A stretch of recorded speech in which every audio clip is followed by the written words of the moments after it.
어, 너희도 만일 회개하지 아니하면 이와 같이 망하리라.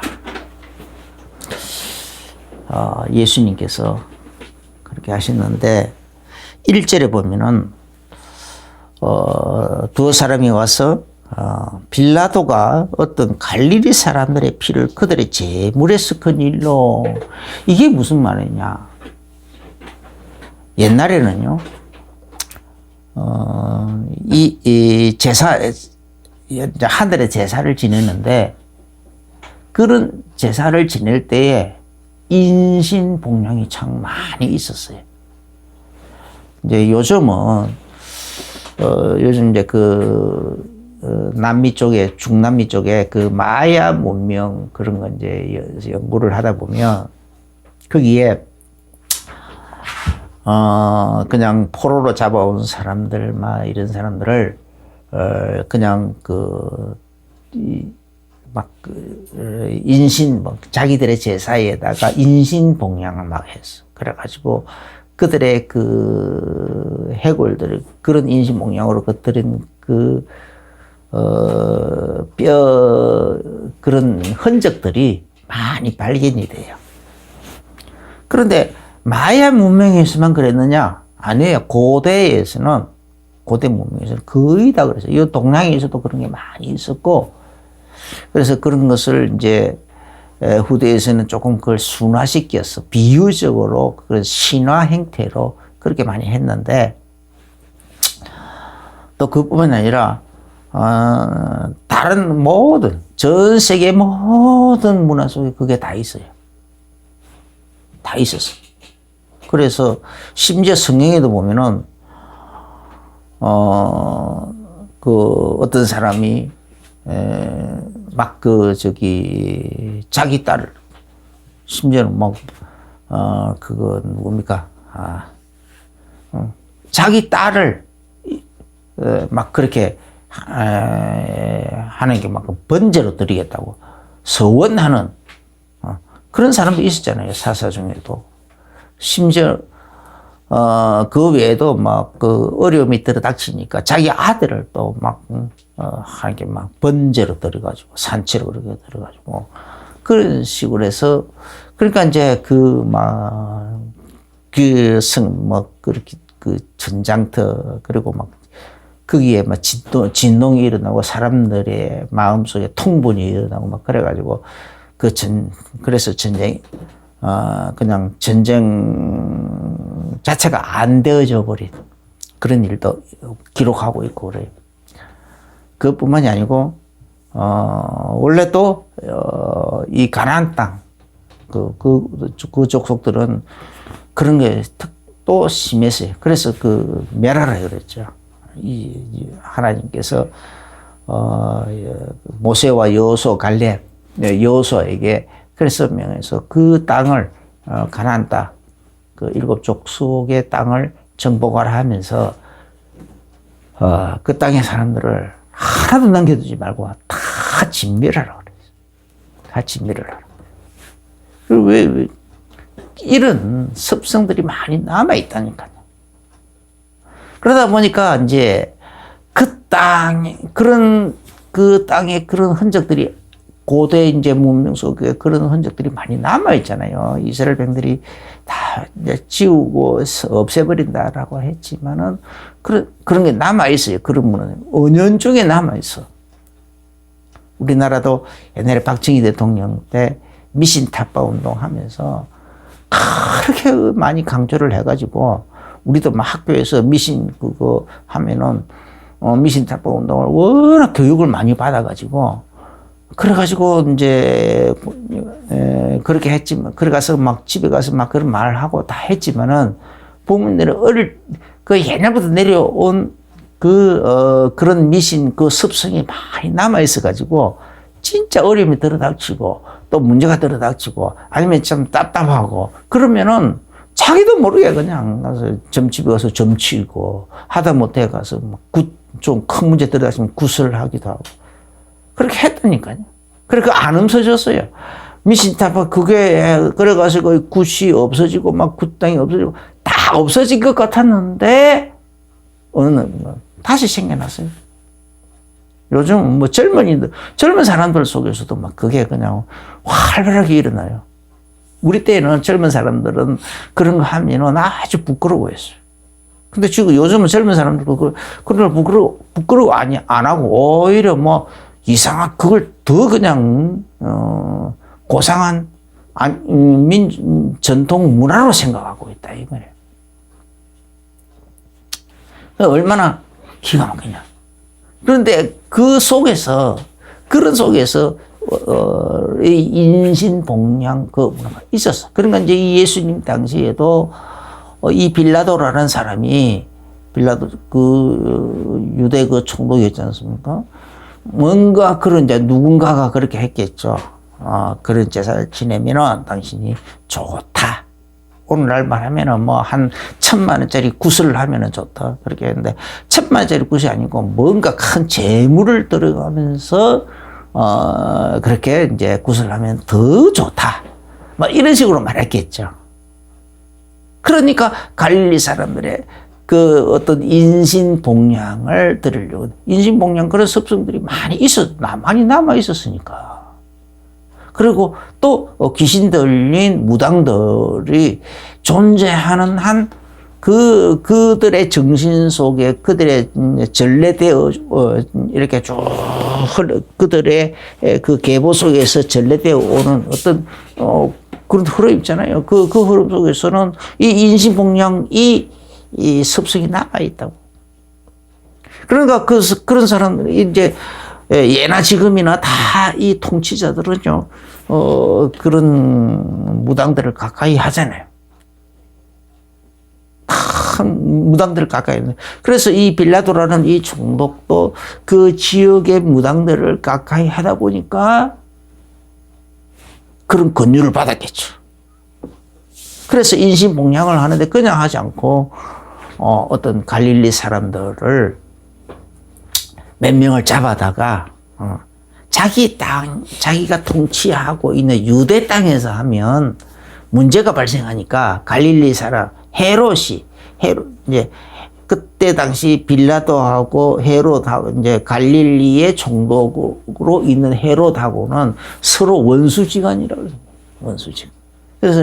그래서 헤롯의 관할, 자기가 통치하고 있는 자기 관할에 있는 사람은 하지 않고, 원수처럼 지내고 있는 갈릴리 사람, 헤롯의 관할에 있는 갈릴리 사람들 몇 명을 가서 잡아와가지고는 그런 인신봉양의 제물로 삼았다라는 거예요.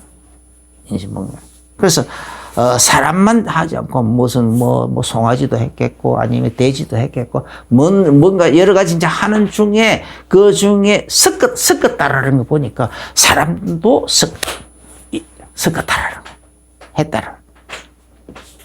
그러니까 이런 식으로 그런 내용을 이렇게 얘기하니까 그러면 그 갈릴리 사람은 얼마나 억울하냐고요.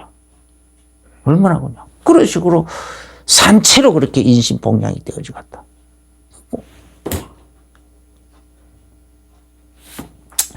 그러니까 이제 그러면 유대인들은 생각하기를 그 갈릴리 사람 죄가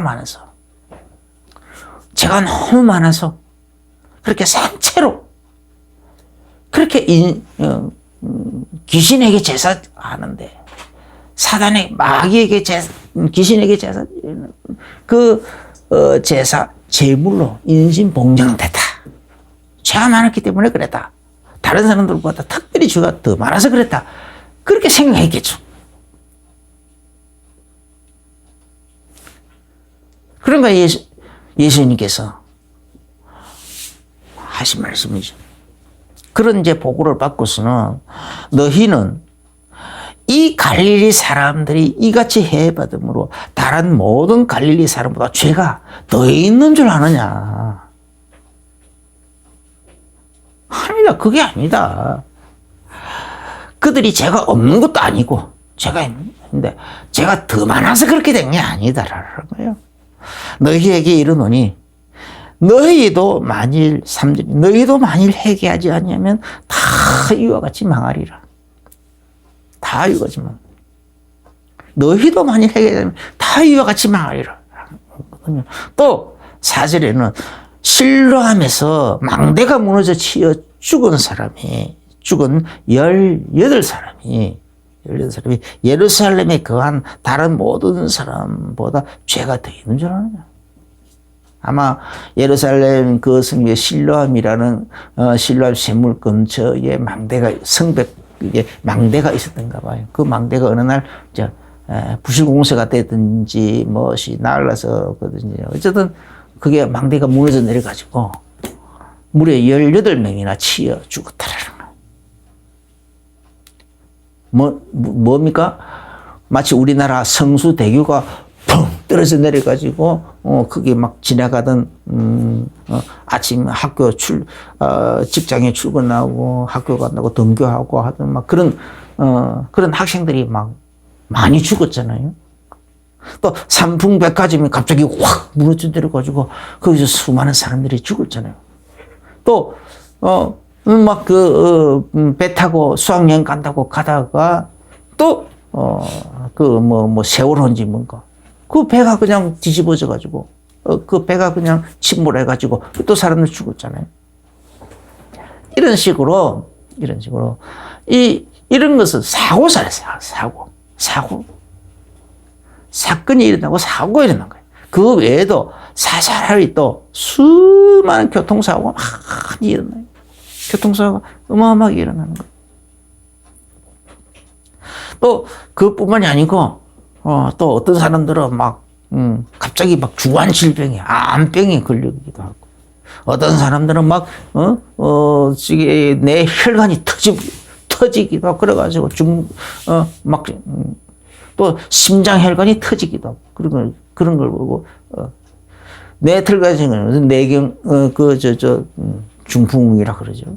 심장 혈관이 막 터지면 그런 식으로 해서 그런 거는 한 중병이죠, 중병. 그 외에도 불치병이 생기기도 하고 여러 가지 모양으로 지금 우리나라에 불치병들이 얼마나 많습니까? 이 땅에. 그러면 그런 식으로 병이 걸린 사람들은 보통 병 걸리지 않는 다른 사람들보다 죄가 더 많아서 그러느냐? 아니라는 거예요. 이 실로암 망대가 무너져 가지고 치워주고 18사람. 그 사람들은 예루살렘 성 안에 있는 다른 사람들보다 죄가 더 많아서 그런 게 아니라는 거예요. 더 많아서 그런 게 아니다. 너희들도 회개하지 아니하면 이와 같이 다 망하리라. 예수님께서 그 말씀했어요. 이런 것들은 전부 뭐냐? 하나의 경고라는 거예요. 경고. 하나님께서 빨리 하나님께로 돌아오라고 하는 경고. 개인적인 경고가 있고 또 단체에게 주는 경고가 있고 지역에 주는 경고가 있다. 그리고 민족에게 주는, 나라와 민족에게 주는 경고도 있고 그렇다. 그런 이런 하나님의 채찍질이고 하나님의 경고로 받아들이라는 거예요. 욥기 33장 14절부터 19절을 보면은 하나님께서는 처음에는 말씀을 보낸대요. 말씀으로 한 몇 차례 권고를 하고 그래도 마음을 완악하게 해가지고 그 말씀의 근거를 안 받아들이면 그 다음에는 꿈으로도 말해요. 꿈을 꾸어서 혹은 환상 중에 또 어떤 이상 중에 그런 식으로도 보여주어 가지고 경고를 한다는 거예요. 경고하기도 하고 근고하기도 하고 그렇게 한다는 거예요. 그래도 말을 안 들으면 그런 식으로 또 한 서너 차례 더 하는데 그래도 말을 안 들으면 또 어떡하느냐? 뼈가 병상의 고통으로 병상의 고통으로 또 준다는 거예요. 그 죽을 병에 걸린다. 그냥 병상의 고통을 막 줘서 죽을 병에 걸려가지고 거의 죽음 직전에 가지 이렇다라는 거예요. 그런 가운데서도 회개를 안 하면 어떡하냐. 그냥 그대로 죽겠죠. 그렇지만 그런 가운데에서도 만약에, 그래서 이건 지금 뭡니까? 하나님이 그 사람의 영혼을 너무너무 사랑했어요. 그래서 욥기 33장 18절에 보면은 그 사람의 영혼을 구원하려고 하는 목적으로 이런 경고들을 다 주신다는 거예요. 경고를 주다가 그 다음에 그렇게 징계까지 하신다라는 거예요. 징계 체제 이렇게 완전히 이제 경고하다가 이렇게 막 말씀으로 근거하고 그 다음에 꿈으로도 근거하고 환상으로도 근거하고 이런 거는 근거죠. 경고고. 그렇지만은 이제 완전히 그냥 죽을 병에 걸리는 거야.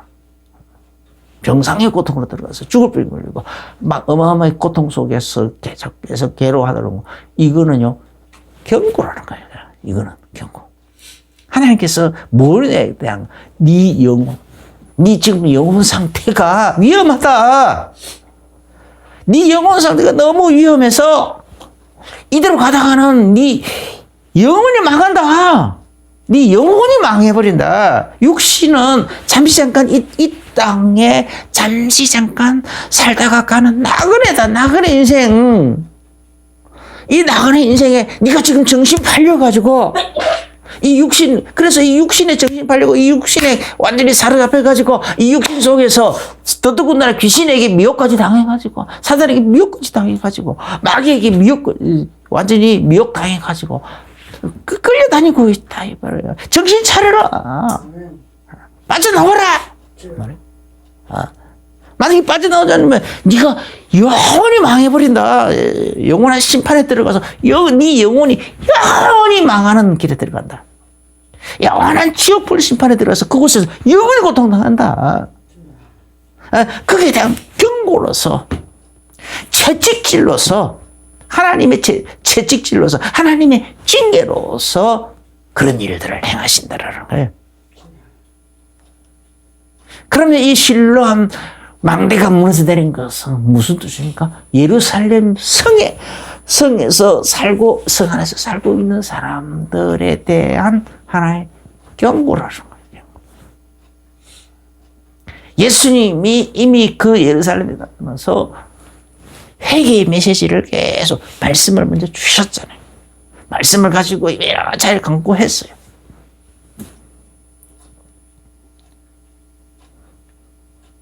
그래도 말을 안 듣으니까 그런 경고라는 거야, 경고. 그런 경고를 다시 주었다는 거야. 실로 망대가 무너져 내리는 거. 또 빌라도가 갈릴리 사람들을 데리다가 막 그렇게 막 인신봉양 제사를 드리는 일에 억울해. 무슨 죄가 있습니까? 내가 살고 있는 내 통치권이 미치고 있는 이 관할 지역에 사는 사람이 아니라고 해서 그냥 이웃 동네 사는 사람이라고 해가지고 잡아가지고 그냥 억울하게 잡아가지고 인신공양 제물로 이렇게 들여버렸다 이 말이에요. 바쳐버렸다. 그럼 그 사람 입장을 바꿔 생각하면 그 얼마나 억울하냐 말이에요. 자기 동네 사람 아니라고 해서 그냥 잡혀가지고 그렇게 억지로 그냥 인신봉양 제물로 들여진다. 얼마나 억울하냐. 그 유대 땅에 있는 사람들에 대한 하나의 그런 소문까지 막 이제 그게 또 소문이 막 번져 나간다. 경고라는 거예요. 경고. 하나님의 경고. 예수님의 경고. 그래서 히브리서 12장 8절 전으로 보면은 이런 하나님 사랑하는 자기 아들을 사랑하기 때문에 징계를 간다는 거예요. 그런데 만약에 아들을 징계가 없으면 사생자라는 거죠. 그래서 징계는 8절에서는 징계는 히브리서 12장 8절에서 징계는 다 받는 것이거늘 너희에게 없으면은 이 징계가 없으면은 사생자요 친아들이 아니니라. 하지만 하나님이 사랑하시는 아들은 하나님이 그 영혼을 너무 사랑하시기 때문에 자기 영혼이 망할 길로 자꾸 그렇게 망할 길로 그렇게 가고 있으면 하나님이 그를 여기 33장에 얘기하듯이 욥기서 33장에 얘기하듯이 말씀으로 근거도 하고 전도자를 보냈어 혹은 예배 목회자를 통해서 아니면 친구를 통해서 아니면 성경 읽는 중에 갑자기 막 깨달음이 와서 막 이런 식으로 근거를 한다. 막 그 우연히 지나가는 말로 그래 자꾸 이렇게 말씀으로 몇 차례 근거를 하다가 그래도 안 되면 꿈으로도 이상종으로도 하다가 그래도 안 되면은 여러 가지 사건 사고 일어난다. 병이 들든지 아니면은 사건 사고가 일어나든지 그거는 이제 사건 사고까지 일어나면 그거는 하나님의 그냥 경고 수준을 넘어선 경고 수준이 되는 거예요. 경고 수준. 그럼 왜 이렇게 하나님께서 왜 이렇게 경고도 하고 경고도 하느냐? 왜 징계까지 가해가면서 이렇게 경고를 하느냐? 그 영혼의 사랑이기 때문에.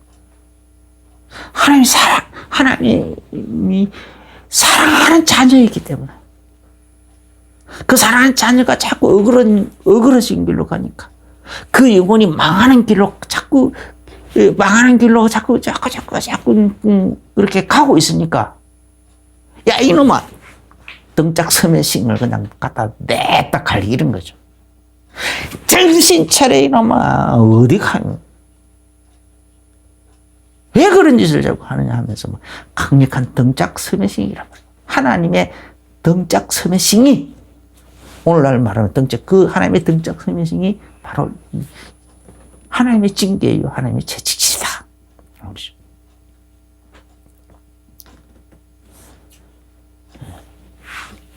그래서 그러면은 왜 이런 식으로 회개해야 된다고 자꾸 촉구하느냐?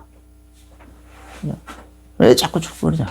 모든 사람은 다 죄인이에요. 로마서 3장 20절. 모든 사람이 죄를 범했으면 하나님의 영광에 이르지 못하더라.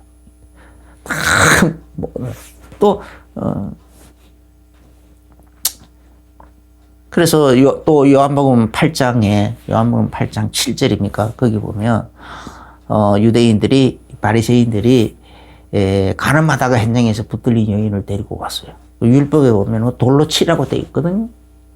그러니까 예수님께 데리고 와가지고서는 율법에는 이런 사람은 돌로 치라고 되어 있는데 어떻게 하는 것이 좋겠습니까? 예수님을 시험하기 위해서 그랬더라. 그리고 이미 그 여인을 돌로 칠 준비를 다 해가지고 손에 다 그 돌을 들고 있어. 들고서 예수님을 시험하기 위해서 그렇게 했다. 그런데 예수님께서는 대답도 안 하고 땅에다가 무엇인가를 쓰시더라고 했어요. 그러다가 재차 또 강조해서 또 독촉하면서 물으니까 너희 중에 죄 없는 자가 먼저 돌로 치라. 이렇게 얘기하니까 자기가 다 양심의 가책을 받아가지고 예수님 땅에 쓰신 그 무슨 내용들이 있겠죠. 그걸 보면서 다 양심의 가책을 받아가지고 손에 들고 있던 돌을 다 툭툭툭 땅에다 던져버리고 그냥 가더라. 쓸쓸히 다 돌아가더라. 그래서 예수님께서 그 여인에게 물었어요. 사람들 어디 갔느냐? 갔습니다. 그래, 나 또 너를 정죄하지 아니하노니 다시는 가서 죄를 범하지 말라. 예수님도 그 여인은 정죄 안 한다. 정죄는 언제 합니까? 계시록 21장 11절부터 15절. 세상 끝날입니다. 세상 끝날.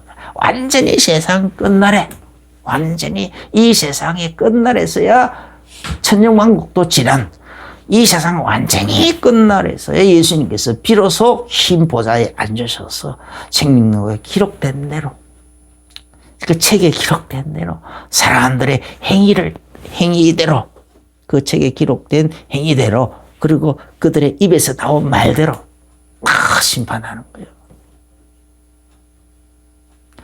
그래서 모든 사람은 다 죄 아래, 원죄 아래도 있고, 조상의 죄 아래도 있고, 자기 자원죄 아래도 있고, 이 죄에서 자유한 사람이 아무도 없는 거야.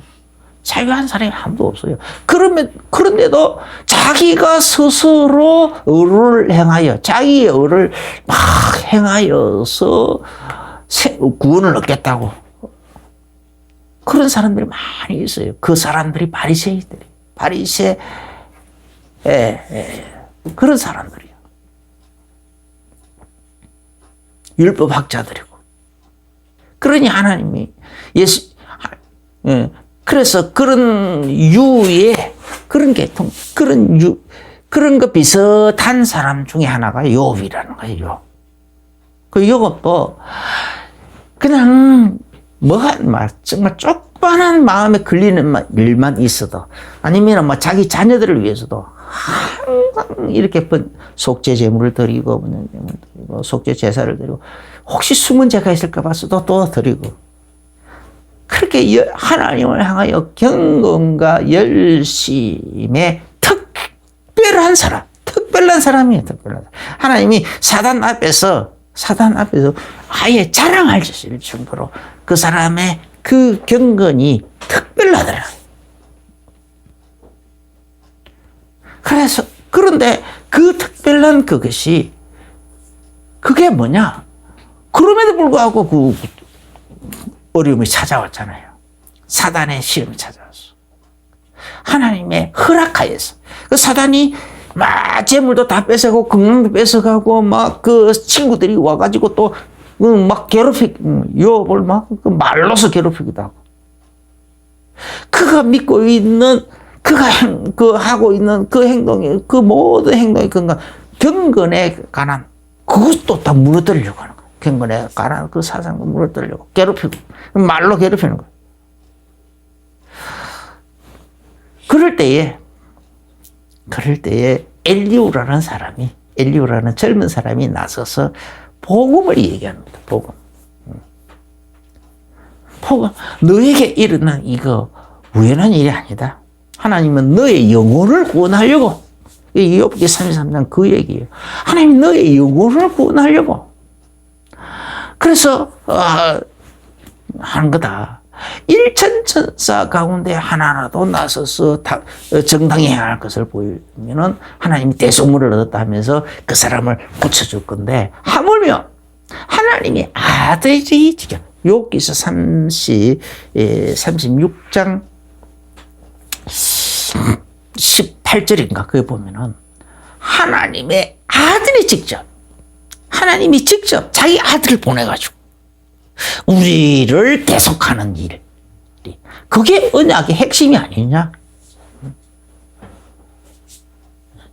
여인의 후손으로 오셔가지고, 하나님의 아들, 직접 여인의 후손으로 오셔가지고, 그래가지고 우리를 직접, 우리의 죄를, 우리의 모든 허물들을, 우리의 모든 저주 재앙들을 다 대속하실 것이다. 하나님의 이 대속할 일이 얼마나 크냐? 이 대속할 이 일을 언약으로 주신 이 언약의 비밀이 얼마나 크냐? 얼마나 엄청난 것이냐 말이야. 그런데 이것을 하나님의 이 대속을 의존하지 않고 자꾸 네 자신의 경건을 의존하고 있느냐 말하는 거예요. 빨리 빨리 회개하라.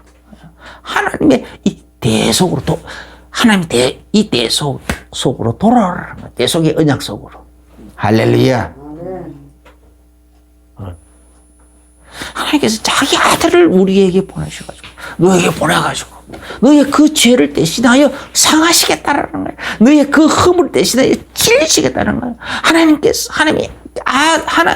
하나님이 자기 아들을 보내셔가지고, 너를 대신하여 채찍에 맞으시겠다는 거예요. 너의 질병을 대신하여. 그리고 너의 심판을 대신하여 십자가에 달려 죽으시기까지 하시겠다라는 거예요. 너의 부활의 소망을 위하여 직접 무덤 속에 들어가시겠다라는 거예요. 이 얼마나 큰 겁니까? 얼마나 큰 언약입니까?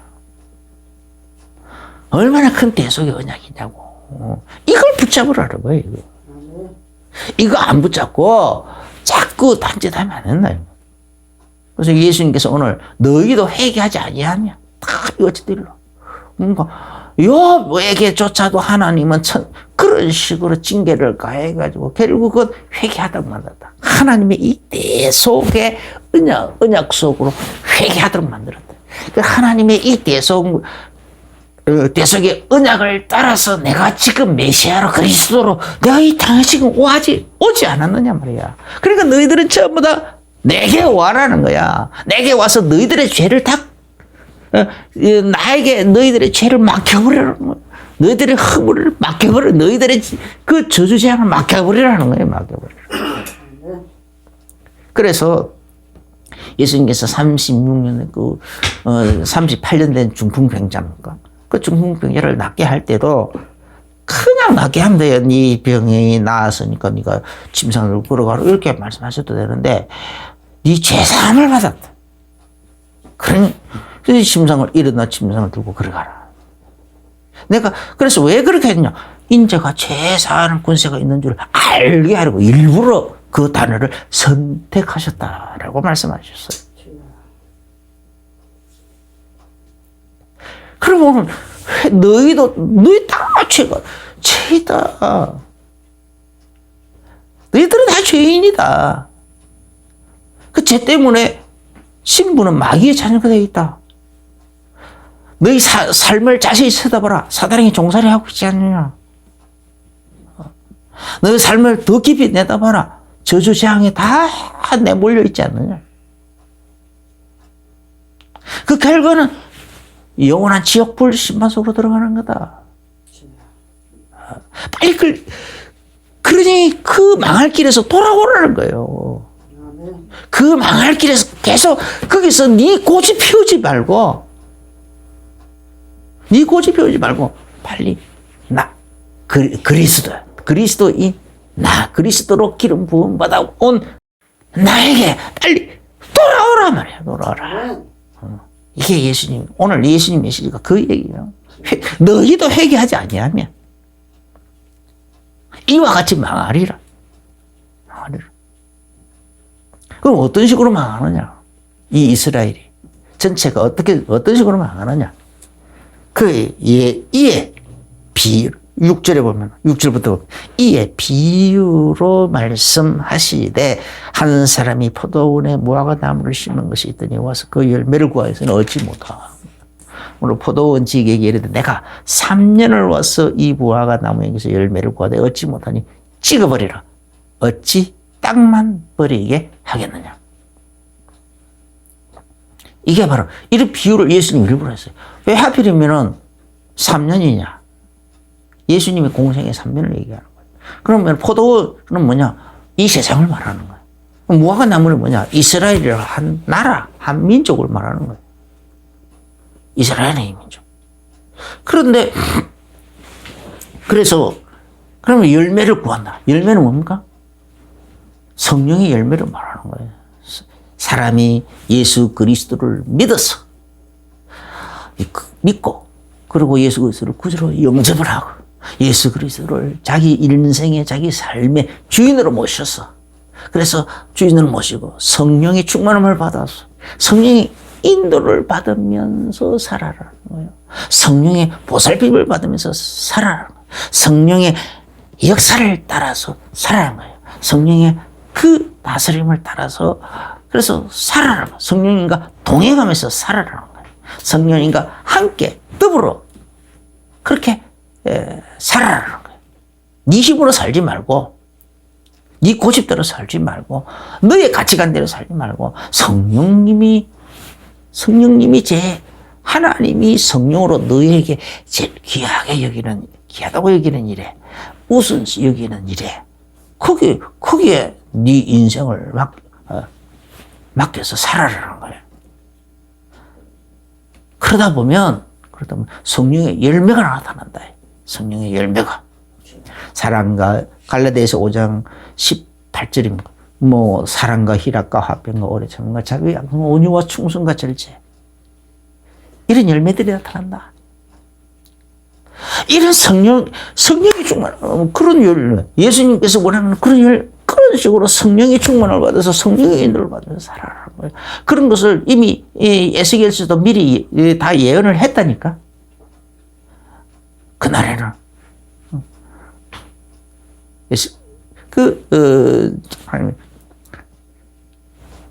내 영을 너희 속에 두어서 거스르는 마음을 제하고 순종하는 마음을 주겠고 또 그런 식으로 하나님의 영을 우리 속에 부어넣어 주시겠다 약속하셨거든요. 수많은 곳에서 그 약속을 이미 하셨어. 바로 그 성령. 그래서 먼저 그 성령을 받으려고 하면 지난주 설교했죠. 그 성령을 받으려고 하는데 죄가 가로막아야 돼. 죄의 장벽이 가로막아야 돼. 그래서 예수님께 나와서 예수님께 피로서 그 죄를 씻으라는 거예요. 죄로서 씻고 죄상을 받으면서 그래서 그러고는 예수님을 주인을 모시고 있으면 우리는 예수님 우리 안에 있고 우리는 예수님 안에 있게 되는 거예요. 그걸 꼭 성전 구조로 보면은 지성소가 있고 성소가 있잖아요. 그리고 번제단이 있다. 예수 그리스도를 구주로 믿고 영접하는 것은 번제단을 통과하는 거예요. 제단을 통과하는 거예요. 그러면은 그 안에 들어가면 이제 성소가 있어요. 말씀과 떡상과 촛대와 향단 세 가지가 말씀과 기도와 성령으로. 이렇게 예수님과 함께하는 삶이에요. 동행하는 삶. 예수님과 하나가 되는 삶. 지성소, 성소. 그런데 예수님 십자가에 달려 죽으시는 그 시간에 그 지성소와 성소를 가로막고 있던 휘장이 찢어져 버렸다. 하나가 되어버렸어요. 이제는 하나님 아버지와 우리가 예수 그리스도 안에서 하나가 되어버렸다. 이 말이에요. 할렐루야. 그런 성전 구조를, 그런 성전 구조를 또 예수님이 이런 것을 다 설명하고 있는 것을 설명하고 있다. 그러니 빨리 예수님께 나와야 된다. 구약 성경에 무엇을 가지고도 다 예수님에 대한 얘기다. 우리가 예수님 안에 들어가야 되고, 예수님은 우리 안에 들어오셔야 되고, 그래서 하나님과 우리가 예수님 안에서 하나가 되어버리는 거. 이걸 설명하고 있는 거다. 그래야 너희가 열매를 맺는다. 요한복음 15장도 예수님, 너희가 내게 붙어 있어야 열매를 맺는다고 하셨거든요. 붙어 있지 않으면 열매를 못 맺는다. 불에 던져 살라진다. 사람들 발에 밟힌다. 말씀하셨거든요. 이렇게 예수님께서 오늘 그래서 3년 동안 예수님 공생애 동안 계속 강조했다. 강조하는데도 이 사람들이 안 하면 찍어내버리겠다. 그래서 이스라엘이 실제로 AD 70년경에 예수님이 이렇게 말씀하시고 난 다음에 불과 40년도 채 안 돼가지고 완전히 망해버리잖아요. 망해가지고 그래가지고 유대인들은 아예 그 팔레스틴 땅에 유대 땅에 즉 예루살렘 성에 즉각 금지령이 내려졌습니다. 접근 금지령. 그래서 로마 황제의 명령으로 접근 금지령이 내려져서 유대인들은 아예 그 팔레스틴 땅에 못 들어가게 됐습니다. 그걸 보고 그 기간을 이방인의 기간, 이방인의 때라고 표현합니다. 이방인의 때. 근데 이제 지금은 이제 이스라엘이 회복돼갔죠. 그래서 이제 무화과 나무에 싹이 나는 것을 보거든. 이스라엘의 독립을 얘기하거든. 이스라엘이 다시 약 1900년 동안 그렇게 완전히, 나라 없이 떠돌다가, 약 2000년 가까이 떠돌다가, 다시 회복돼서, 얘를 회복돼가지고 예수는 들어갔다. 싹이 따기 시작했다.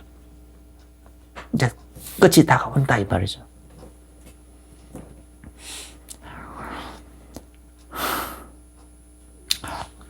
너희도 회개하지 아니하면 이와 같이 다 망하리라 하셨어. 예수님 당시에는 빌라도가 자기 제사에 갈릴리 사람들을 제물로, 인신봉양 그 제물로 그런 식으로 기가 막힌 억울한 일을 그렇게 당했는데, 그런 식으로 하는 경고를 하셨어. 또 신라 망대가 무너져서 18명이 치어 죽는 그런 사건을 통해서 하나님이 그 예루살렘 성에 또 경고도 주셨어. 그 지역에 경고도 주고.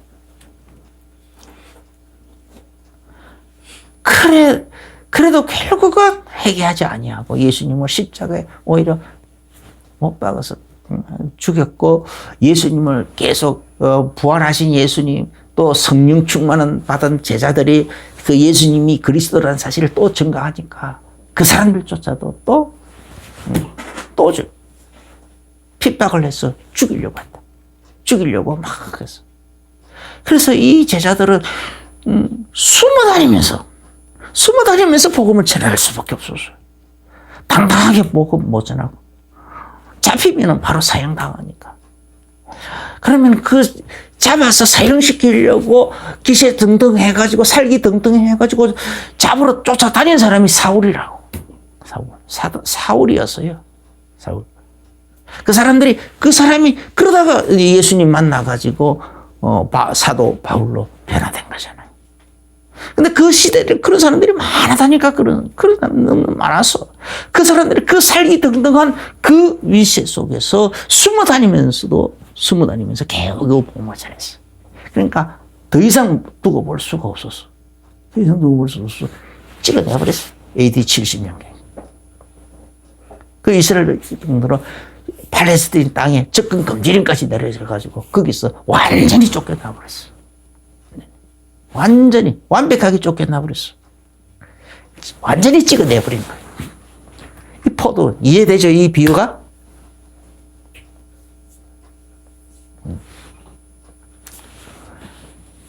그럼 오늘날은 이런 식의 경고와 경고. 경고는 하나님의 말씀입니다. 예배를 통해서 여러 가지 모양으로 하나님이 우리에게 경고하십니다. 또 그래도 잘 못 알아들으면 하나님이 어떤 때는 꿈으로도 말씀하실 수도 있어요. 환상으로도 말씀하실 수 있어요. 그것도 전부 다 경고입니다. 경고로 받아들이면 돼요. 하나님 경고선 경고로 받아들이면 돼요. 그래도 못 알아들으면 여러 가지 사건 사고 속에 휘말릴 수도 있는 거예요. 그건 하나님의 채찍질성 경고예요. 하나님의 등짝 스매싱 경고라고.